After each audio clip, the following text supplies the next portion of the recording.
ভালো করে বুঝুন হাজির। লোকটা অত্যন্ত খুশি হয়ে বলতে লাগলো, আল্লাহুম্মা আনতা আবদি, ওগো আল্লাহ আপনি আমার বান্দা। ওরে বুঝো না, এত খুশি হয়ে গিয়েছে। আর সে আজিমের দিকে, আকাশের দিকে তাকিয়ে বলেন, আল্লাহুম্মা আনতা আবদি, আল্লাহ আপনি হচ্ছেন আমার বান্দা, ওয়ানা রব্বুকা, আমি আপনার রব। হযরত আনাস থেকে ইমামে মুসলিম নিয়েছেন হাদিস, বর্ধিত অংশ একই হাদিসের, কিছু অংশ বাড়াইছেন।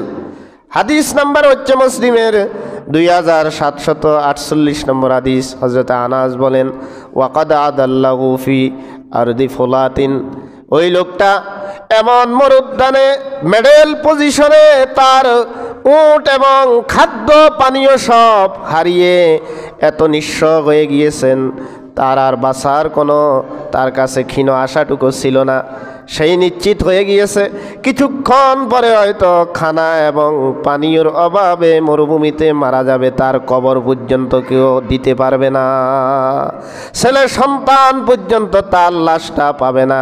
এজন্য অনেক মানুষ আছে মারা যায়, বাবা এমন জায়গায় গিয়ে মারা গিয়েছে, আব্বার কবর তো দূরের কথা, লাশটা পর্যন্ত পায় না। এরকম ঘটনা মনে হয় বাংলাদেশে নাই, হয় কি হয় না? এরকম মৃত্যু আমরা চাই না।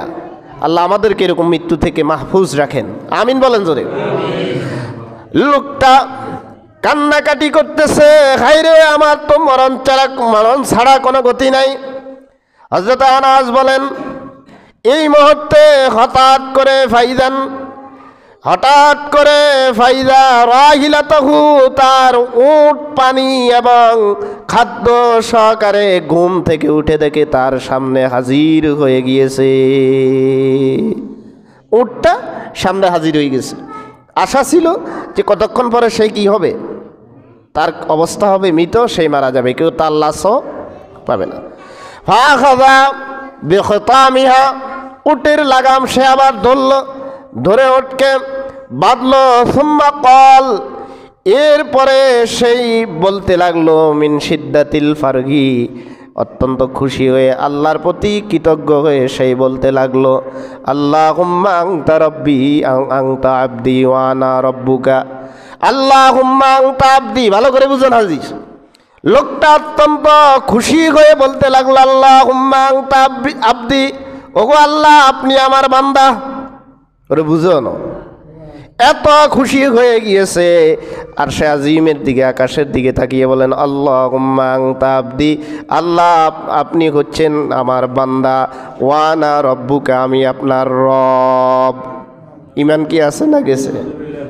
হ্যাঁ, লোকটা খুশি হয়ে কি বলল, আল্লাহুম্মা আনতা আবদি, ওগো আল্লাহ আপনি আমার বান্দা, ওয়ানা আবদুকা ওয়ানা রব্বুকা, আমি আপনার রব।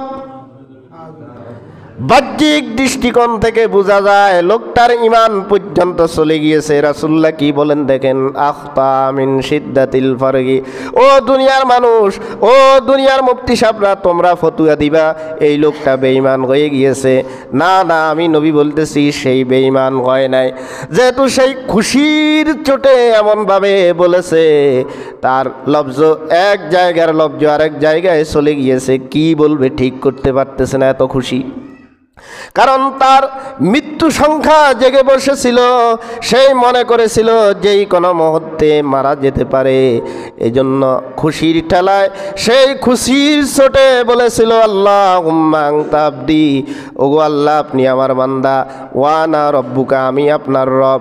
আল্লাহ রাব্বুল আলামিন এটা ঠিক ধরে নিয়েছেন যে তার দিলের ভিতরে তো আছে তার রব নয়, সমস্ত মানুষকুল এবং প্রাণীকুলের রব আমি আল্লাহ রাব্বুল আলামিন।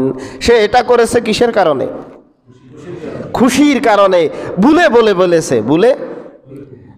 বলে ফেলেছে। এজন্য আমরাও ভুলে অনেক কিছু বলে ফেলাই, তো অনেক কিছু এরকম হয় না, হয় কি না? লা ইলাহা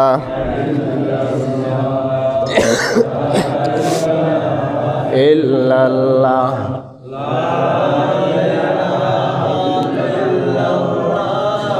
লা ইলাহা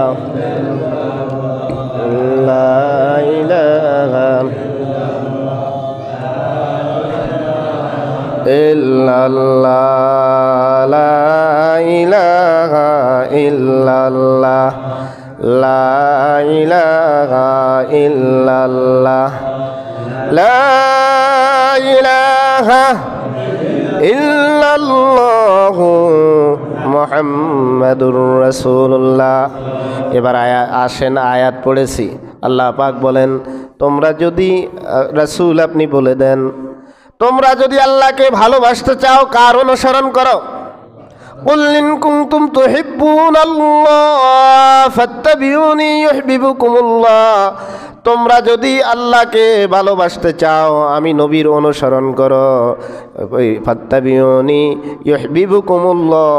আল্লাহ রাব্বুল আলামিন যদি আমার অনুসরণ করো, আল্লাহকে ভালোবেসে যদি আমার অনুসরণ করো, তো আল্লাহ ওয়াদা দিয়েছেন আল্লাহ তোমাদেরকে ভালোবাসবেন, আল্লাহ তোমাদেরকে ভালোবাসবেন।